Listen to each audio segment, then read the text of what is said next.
기도하시면서 주님이 원하시는 고백, 주님이 원하시는 일을 힘있고 바르고 강하게 하실 수 있는 복된 날이 되시기를 예수님의 이름으로 축복합니다.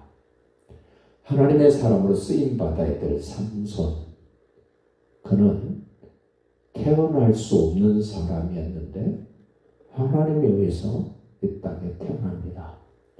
여러분과 저도 우리 힘으로 이 땅에 거듭날 수 없었는데 하나님의 도우심과 예수님의 은혜로 거듭난 하나님의 사람으로 마치 삼손이 태어나면서부터 나시린으로 하나님께 구별해 드린 것처럼 거듭난 우리도 하나님의 사람으로 드림받되 이미 드려진 그런 자신을 볼 수 있기를 바랍니다. 태어난 것이 기적같이 태어난 하나님이 의도하신 바가 있어서 그를 태어나게 한 것처럼 하나님의 계획하신 바가 있어서 창세전에 여러분과 저를 예정하시고 드디어 거듭나게 하시고 하나님의 사람으로 예수를 나의 왕으로 주인으로 고백할 수 있는 이 엄청난 은혜를 기적을 우리에게 나타내 주셨음을 감사하면서 오늘 한 날도 생각이 복되고 말이 실제적으로 이루어지는 귀한 날이 되시기를 다시 한번 예수님의 이름으로 축복합니다. 오늘 14장 1절 이렇게 시작합니다. 삼손이 딥나에 내려갔다. 거기서 블레셋 사람의 딸들 중에서 한 여자를 보고 그 디나를 보고 드릴라를 보고 너무 그 여자가 눈에 들어서 좋아하게 됐다. 그래서 자기 부모에게 말씀을 드립니다. 내가 블레셋 여자를 아내로 맞이하고 싶은데 가서 좀 데려와 주셨으면 좋겠습니다. 그때 당시에 블레셋이 이스라엘을 지배하고 있었습니다. 그래서 하나님은 블레셋을 물리칠 수 있는 기회를 만들기 위하여 삼손을 소위 사용하시는 그 모습을 보게 됩니다. 3절 보십시오. 그의 부모가 그에게 이르되 네 형제들의 딸들 중에나 내 백성 중에 어찌 여자가 없어서 내가 할례 받지 아니한 블레셋 사람에게 가서 아내를 맞으려 하느냐. 보편적인 사람들의 모습으로는 이해가 안 됩니다. 하나님의 백성이 할례 받지 못한 이방 여자를 아내로 맞이한다? 보통 사람들, 히브리 사람들로서는 할 수 없는 일, 특별히 나시린에게는 더더욱이나 해서는 안 될 일. 그런데 삼손은 그 일을 계속 진행하고 진행을 합니다. 왜 그랬는가 이유를 4절에 얘기합니다. 그때에 삼손이 태어나고 삼손이 딥나에 내려가서 드릴라는 여자를 보고 좋아하게 될 그때에는 블레셋 사람이 이스라엘을 다스린 까닭에 삼손이 틈을 타서 블레셋 사람을 치려 함이었으나 그의 부모는 이 일이 여호와께로부터 나온 것인 줄 알지 못했다. 삼손은 알았을까?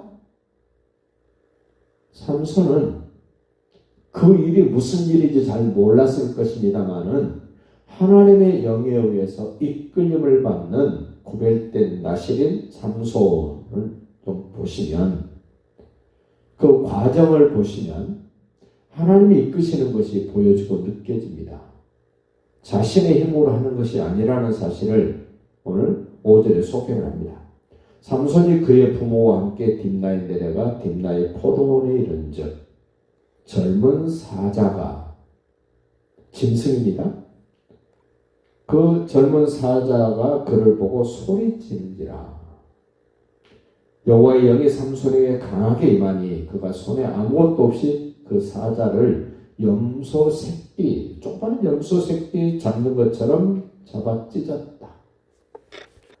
밀림의 왕자 사자를 혼자서 맨손으로 염소 새끼 조그마한 것 잡아 죽이고 찢는 것처럼 삼손이 찢었다. 그 힘의 근원이 어디였는가?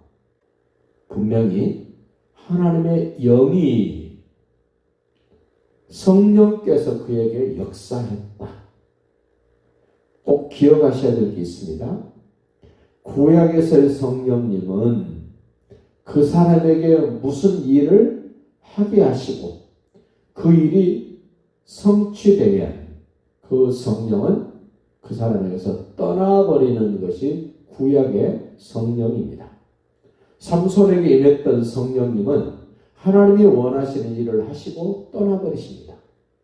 하나님의 뜻이 바르게 이루어지든 그렇지 않든 하나님의 영은 어느 정도 그 일이 되면 떠나시는 것을 우리에게 보여주고 있는데 삼손에게도 하나님의 영이 강하게 임했다.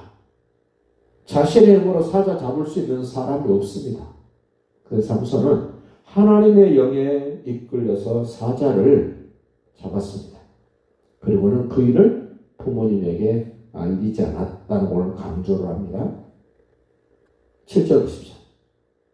그가 내려가서 그 여자와 말하니 그 여자가 삼손의 눈에 들었더라. 매력이 있었다는 겁니다. 삼손의 눈을 사로잡을 만큼 매력이 있었던 그 블레셋 여자 드릴라. 얼마 후에 삼손이 그 여자를 맞이하려고 다시 가다가 돌이켜 그 사자의 죽음을 본즉 사자의 몸에 벌떼와 꿀이 있었다. 이것도 삼손이 한 일 아닙니다. 사자를 잡은 것도 삼손이 한 일이 아닙니다. 하나님이 하게 하신 일. 사자의 몸에 벌과 꿀이 있었다. 그리고 그 꿀을 마음껏 먹은 삼손. 그리고 그것을 부모님에게도 갖다 드렸다. 그러나 그 꿀이 어디서 왔는지 부모님에게 말하지 않았다. 보통 좋은 것, 맛있는 것 부모님에게 드리면 이건 내가 어디서 어떻게 취했고 어떻게 가져왔다고 보통 이야기하는데 삼손은 부모님에게 말하지 않았다. 그 자연산 꿀도 부모님에게 드려 먹게 했음에도 불구하고 그 출처를 밝히지 않았다. 왜 그랬을까? 이제 삼손 이야기가 시작되면서 우리가 좀 생각해야 될 것이 있습니다. 처음에는 성령으로 시작했다가 나중에 하지 말아야 될 나시린으로서의 지켜야 될 것, 독주나 포도주를 먹으면 안 되고